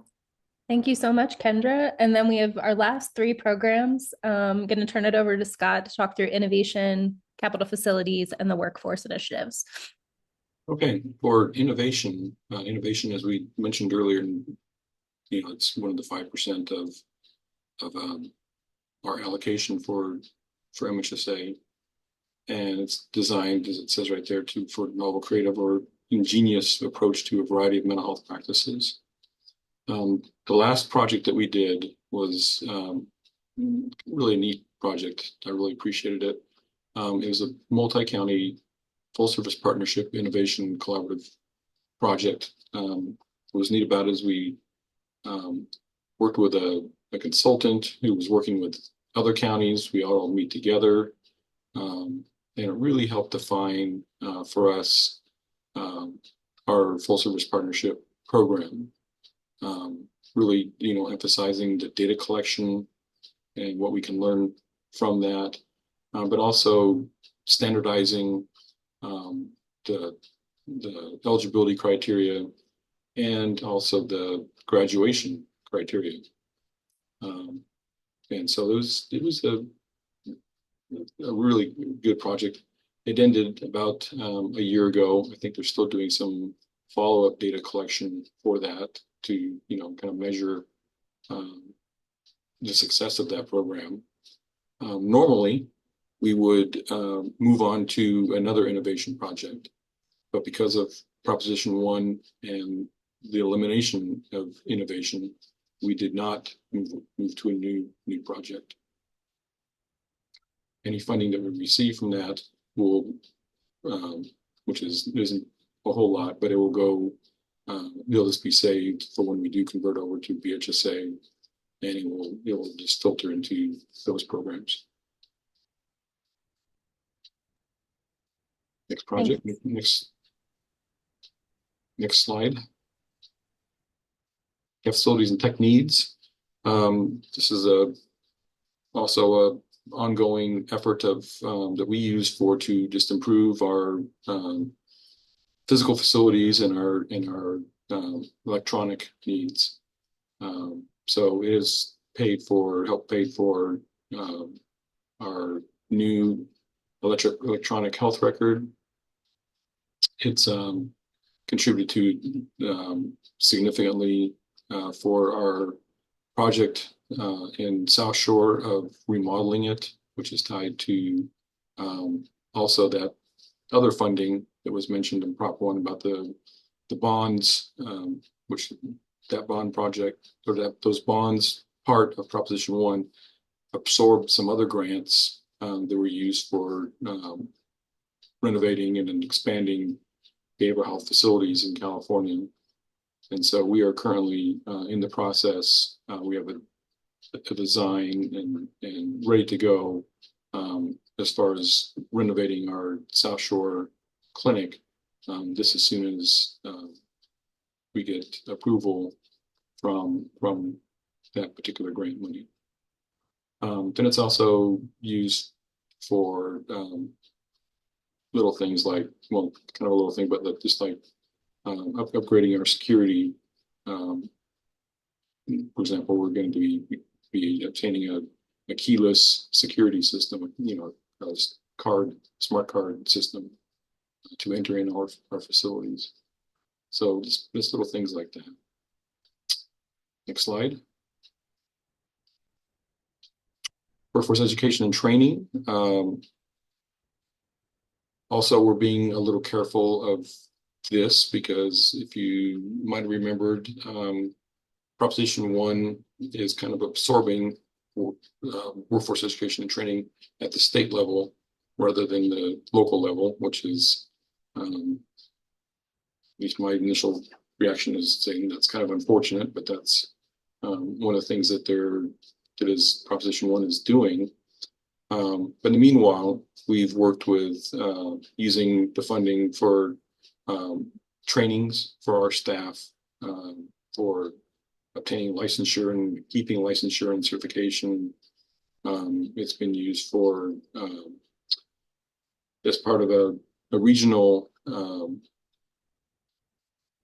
effort with other counties in pooling resources and getting some more funding from the state in being able to do for our staff loan repayment, and also help them in school if they are in school to, with the costs of doing that. So those two things have been really successful in furthering our staff, and hopefully, the state will continue that when they fully take this over. And that's about it. Great. Thank you so much, Scott. And thank you to all of our programs for, providing that information. I think it's so useful to hear what programs are working on, the successes that you've been having, and also hearing some of the challenges. So I just like to add kind of one more thing at the end of it. We did this rather quickly, just to kind of give you a quick overview. But I think as a community, you can be proud of the service that these folks provide. I've seen it firsthand. They just do remarkable work within the community of helping those that are in need at all levels. It's just a remarkable work from our staff, from our contractors, from even volunteers, like Janet mentioned, it's just really great work that that's taking place. Absolutely. Thank you so much, Scott. So we are just a few minutes over. So I think maybe, Paulina, I'll turn it back over to you, but maybe we should move into the quick break before the breakout discussions. I agree. If folks do have questions, feel free to enter them into the chat during the break, or raise them during the breakout discussions that will be next. So we're going to enter into a brief 10-ish minute break. So I think if we can all come back together, let me take a look. Let's all come back together maybe 11:55, I think, or 11:53, somewhere around there. So feel free to get up, stretch your legs, and then I'll bring us all back together when we're ready to move into the small breakout group. So about 5 to 10 minutes. All right. Thank you, everyone.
Hi. Oh, make sure I'm muted on here.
All right, we're going to come back together in about a minute or so.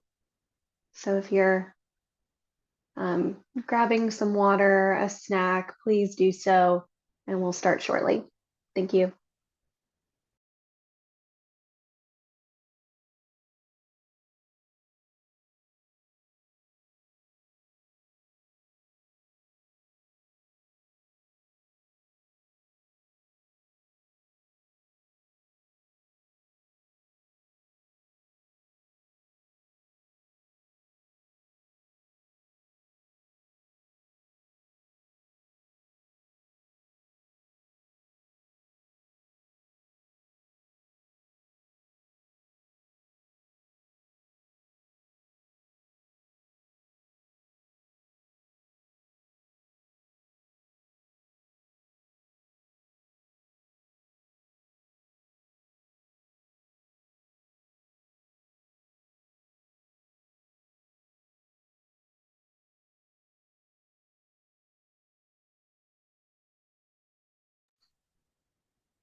All right, we are going to resume and move into our breakout discussions.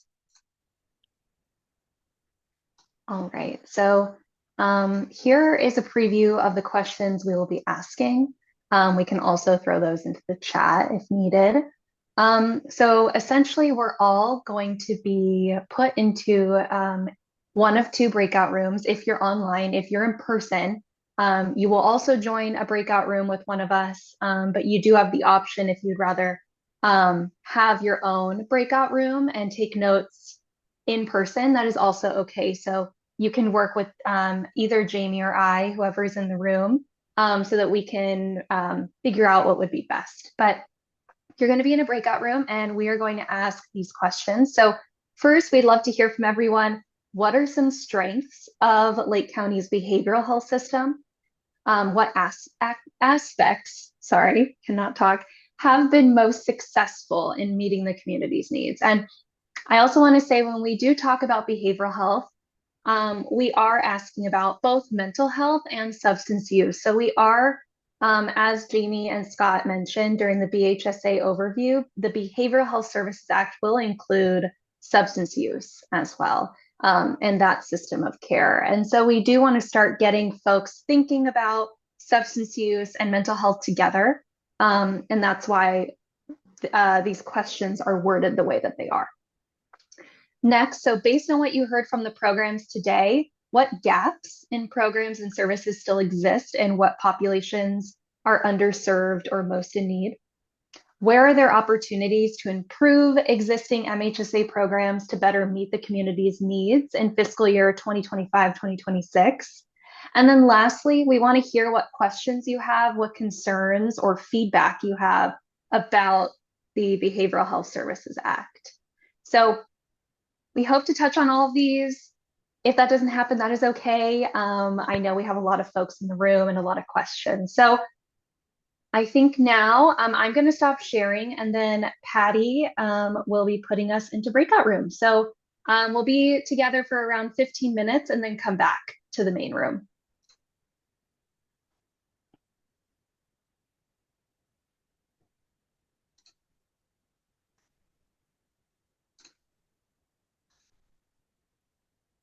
Okay, I'm just getting everyone selected and making sure that there's one of each of you guys from RDA in each room. Okay, I'm gonna go ahead and open the rooms and you're all gonna get redirected into those. Awesome, thank you, Patty. Yep.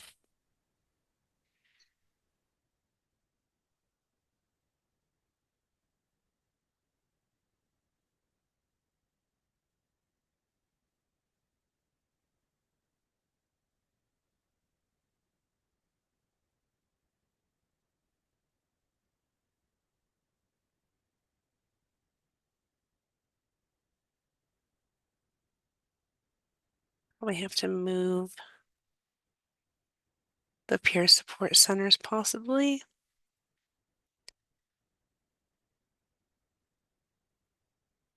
Okay.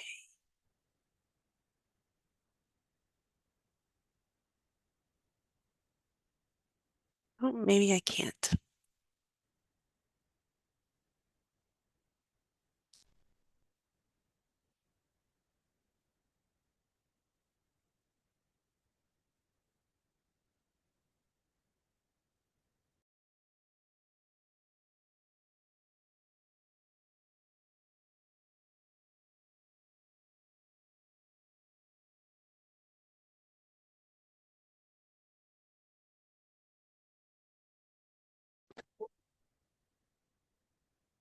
Oh, my God. Yes. Hi, everyone. Welcome back. I'm so sorry we got pulled back. The breakout room's closed. I know that we were in the middle of a conversation. I wouldn't want to continue to do that. All right. Well, we're going to do a brief report share out. I don't think that I need to share my screen just yet. But Jamie, did you want to do a report on what your group talked about? Yeah. So some of the strengths that we talked about starting there were just the strengths in leadership. Some folks saying that there are so many statewide initiatives that are happening and that Lake County leadership has really kind of stayed on top of it and stayed on the cutting edge, which is impressive for anyone, but especially for, a small county to be staying on the cutting edge of so many of those things and really being engaged. Also heard about the coordination and collaboration with other agencies has really improved over the last couple of years.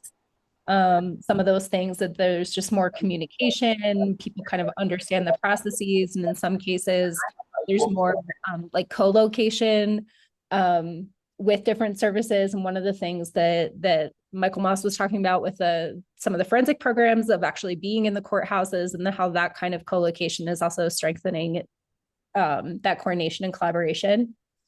In terms of some of the challenges or the gaps, some of the things that we talked about, I think this is a perpetual challenge, is staff shortages. We heard that particularly with children and youth providers, that can be a pretty intense population to serve, and that there's a particular shortage kind of there. Also, in sometimes when there's not enough providers, then things like making sure that people are getting properly trained and kind of that those things can be difficult to implement. Also heard about kind of a struggle with transportation, that although there are some of these resources available in vouchers and the peer support centers providing transportation vouchers, that there still is a disconnect on the transportation side and getting people to appointments and to the services that they need. Also talked about, so again, in this kind of continuum of services, talking about the shortage of mental health care providers in the infant and the child and youth, but also just kind of that there's not enough services there for that population. So when we're talking about prevention and early intervention, really making sure that that's spanning down to the infant level. Another thing in this kind of continuum of care is just that there is a gap for people with private insurance. So we know that Lake County, they serve the serious mental illness and the Medi-Cal population, but that there is kind of a gap in getting people connected to private providers, and that can be really challenging for people that are experiencing mental illness, and not enough services available for them. And then the last thing that we kind of talked about is that, people are experiencing a lot of challenges, and sometimes even with these resources, actually getting somebody to appointments, helping them keep that appointment, kind of that outreach and transportation piece can be really challenging, especially for somebody that's already experiencing challenges. Is there anything else that my group would want to raise or kind of share? I know that we did kind of get cut off a little bit. Is there anything else from my group that anyone wants to chime in about?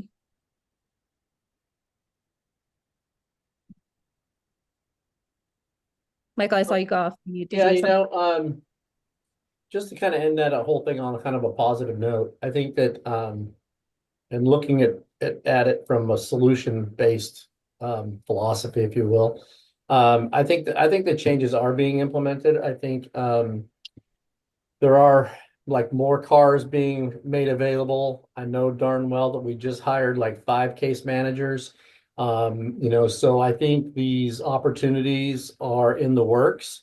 And I believe we've created more of an environment that is more positive and moving forward and wanting to be a greater part of the community and helping out with those transportation issues. I mean, we got a lake right in the middle of our county, so it's going to be really, really tough to do unless we develop some kind of a speed train going around this lake. So, I just wanted to just kind of add that I think we are moving in a positive direction. So that's all I have. Thank you so much, Michael. And I also wanted, so Paulina, so Lavos was in our group, but they chose to have their own discussion. I'm sorry, my cat's paw is coming into the camera. Edgar, do you want to share just for a minute of kind of what you all talked about at Lavos? Just some high level.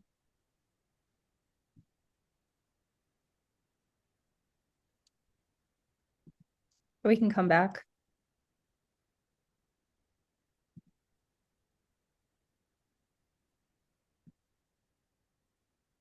We can come back at the end, maybe. Paulina, if you want to share your group.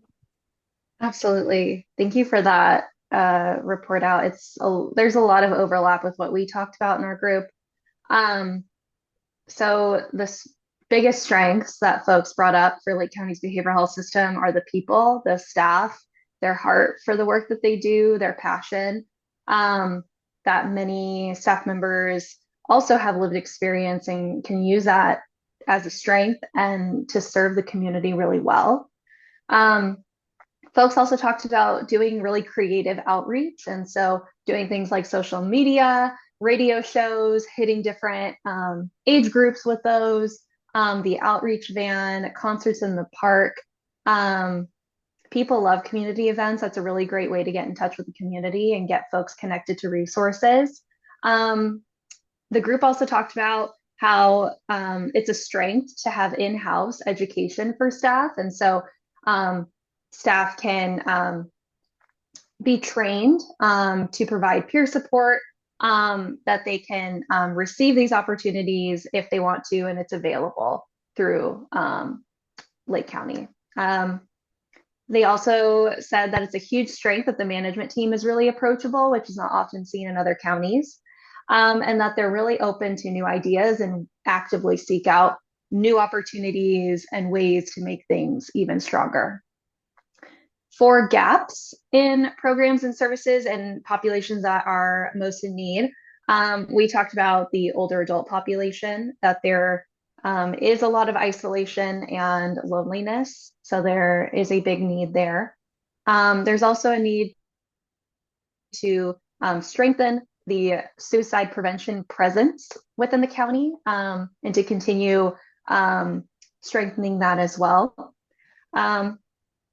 And also the group brought up the unhoused population as well, being underserved, and also being able to provide services when people need it in the moment, when they're ready, and when not having to jump through any hoops. And so that was something that was talked about and highlighted. I know folks are going to probably send other ideas as well after the meeting, but some opportunities to improve programs is to just increase services, making them more available, kind of connecting back when people are ready, that services are readily available. And yeah, I think that was how far we got to. We couldn't talk about BHSA, but that is absolutely okay. And similarly for us, the Harbor did their own focus group. I don't know if Justin wanted to share. If not, that's okay. Just wanted to provide that opportunity. So you could totally say pass, but yeah, we'd love to hear what you all talked about. Yeah, I can share a couple things from the group that we hit on. So for the first one, some strengths. The group identified meeting people where they're at, some integration and better access to substance use programs, and emphasize the inclusion of certified peer support counselors and people with lived experience. For the second talking point, some barriers was the CSEC population, available housing, lack of housing opportunities for TAPE population, and mentioned earlier was the transportation to available resources. For the third point, some funding to improve infrastructure that meets the county environmental services regulations, as I talked about with the harbor, and then potentially some greater consistency and variety of approaches for coordinated entry services. And then just some feedback for the fourth point was how the BHSA funding allocations will affect youth resource centers' ability to provide services. And a group member also brought up how sexual health education can be better integrated into services. Thank you. I'm writing all that down so fast. Okay, thank you all so much. So I'm just going to share my screen one more time, and then we will break for the day. So I know we're running up on time. So let me see. Go back and share my screen.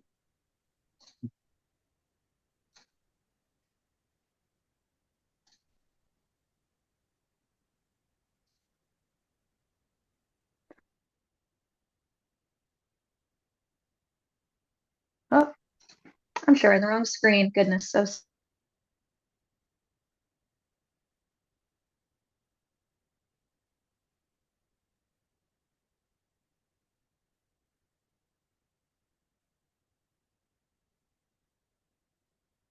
Paulina's freeze. Still there?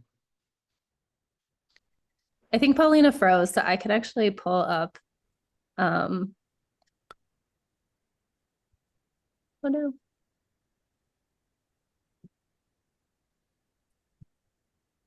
Actually don't have the slides immediately handy, but I can kind of walk through. So next steps.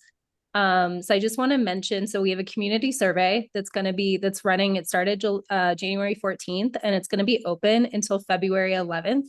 So we really encourage people to kind of fill that out. It's kind of similar questions to some of the things that we talked about, but want to make sure that folks have that opportunity to also share via community survey if that feels more comfortable to you. Share it widely with your groups. We're going to have a second community meeting on March 27th. And during that meeting, we're going to kind of share back the findings from the community survey. It's also going to include some of the findings that we discussed today. After that, we'll be actually kind of putting together the annual update and posting that for public comment. We're looking at the end of April, and so that'll be posted for 30 days. And you can provide feedback on the plan. And then we'll reconvene in May to have the public hearing. And that's when we'll actually kind of review the plan and one last opportunity for kind of community feedback and public comment. Paulina, it looks like you're back. Do you want me to hand it back over? either way, I'm so sorry. I think my computer does not like me sharing screen and doing all the things. But yeah, I think if we can move on to the next slide, I think we're almost there at the end. Yep, here is the community survey. It'll be open until February 11th. Feel free to click the link in the chat or scan the QR code. Next slide.